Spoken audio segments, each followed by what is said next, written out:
Hi mga garden, so this is Hardinerang Nanay once again. Welcome to our home garden. Kung hindi ka pa nakasubscribe sa ating channel, oh well, mag-like, comment, and subscribe and click the notification bell for more home gardening tips and vlogs from Hardinerang Nanay or hntvbaguio.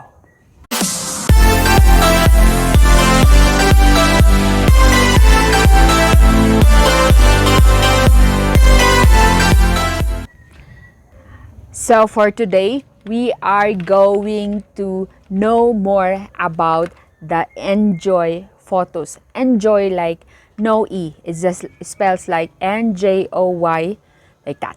Okay. So we are going to know more about this plant. I just have seen this plant just like year 2020, last year, during the start of pandemic, na may ganito palang plant. There is a plant existing pala na ganito. Okay? So, ang ganda niya. I like the variegations. So, ano ba ang gusto ni Pothos na light exposure? So, ang gusto niya ng indirect to bright shade to partial shade. Mga ganun. Basta filtered light. And then, this one, be careful not to put it in the very low light to low light conditions kasi mawawala yung variegation niya. So, when you are taking care of this Njoy Pothos indoors, the fluorescent bulb will be the source of their light to maintain the variegation. Diba? So, this also, pothos, be careful not to overwater it, okay, when you plant it in the soil. So, to have a good soil for the pothos, it should be well-draining soil, okay, with lots of organic matter, okay. Always remember that watering depends on the light exposure, and remember what Hardinerang Nanay always say, that overwatering is the #1 killer of all plants. Okay, so we're going to check if this is ready already for transplanting. So, ito yung soil na ginamit ni seller or ng farmer. Hindi siya carbonized rice hull. So, yes, it did grow dito sa rice hull na ito. But then later on, the plant needs more organic matter to grow well, okay, to be healthier, okay. Ang soil natin nagdi-depreciate nga 'di ba? How much more itong rice hull lang, 'di ba? So, kailangan niya talagang mapalitan yung soil na. But then we have to check if this is ready to be transplanted already. Okay, this is what I do. I just uproot it. Yes, it has more roots. Okay, see, this is a good sign that this is ready to be transplanted or already. Okay,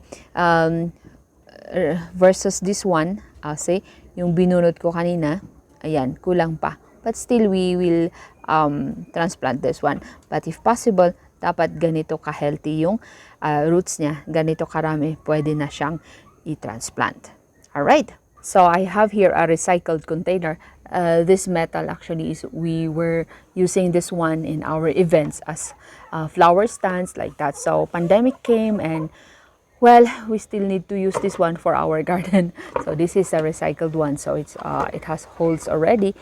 So we're going to plant the pothos here. So my plan is that the pothos will be hanging like this way. All right, this one. So let's do it. Let's achieve that one. So ayan, meron tayong rice hull. Just like 20% of our soil mix is rice hull. Meron tayong composted leaves from the forest floor, mostly some ferns, and then some composted alnos tree leaves, and some also coffee leaves. Alright, this is available mostly dito sa Benguet. Ito yung ginagamit namin dito na compost. Okay, so if you don't have, it's okay if you use the carbonized rice hull. Carbonized rice hull, how to make it, we have the description link below how to make this one the easy way. All right, we have also the black soil. So ayan. All right, so To make it well draining, dadagdagan natin ng pumice. You can use also, the lava rock, perlite, mga ganon. So, we have the pumice available. So, pwede natin siyang idagdag to achieve the soil na well draining. Alright. Ayan, mga 20% of pumice pwede na natin gamitin dito. So, hindi lang sa succulents natin ginagamit to at saka sa cactus, pwede rin sa mga iba pang mga ornamental plants to have a well-draining soil.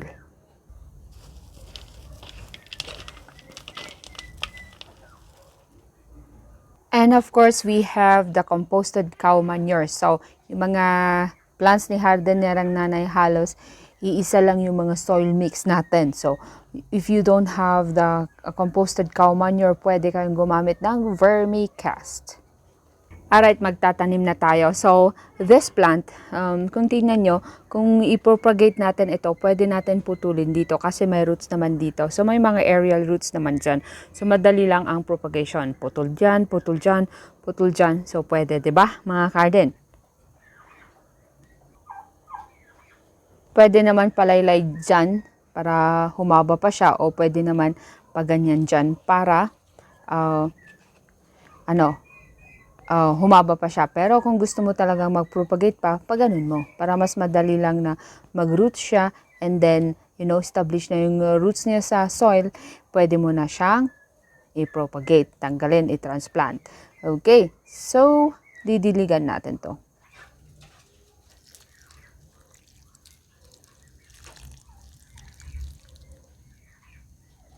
So, pwede natin silang diligan, yung pothos natin, ng not every day. Okay? Malulunod yung plants natin. So, ang gagawin natin is, kung dry na siya 1 inch from the topsoil, pwede natin siyang diligan. Okay? Just observe. Okay? Just remember that watering depends on the sunlight exposure. Okay? Pwedeng once a week, pwedeng every other week, like that. So, it depends talaga. Alright? So, always remember that overwatering is the #1 killer of all plants. So, thank you for watching HNTV Baguio, our home, our garden. We believe that all plants grow with love. Tianog Kabasanmuan. God bless us all. Oh, pan-like kayo, pan-comment kayo, pan-subscribe kayo.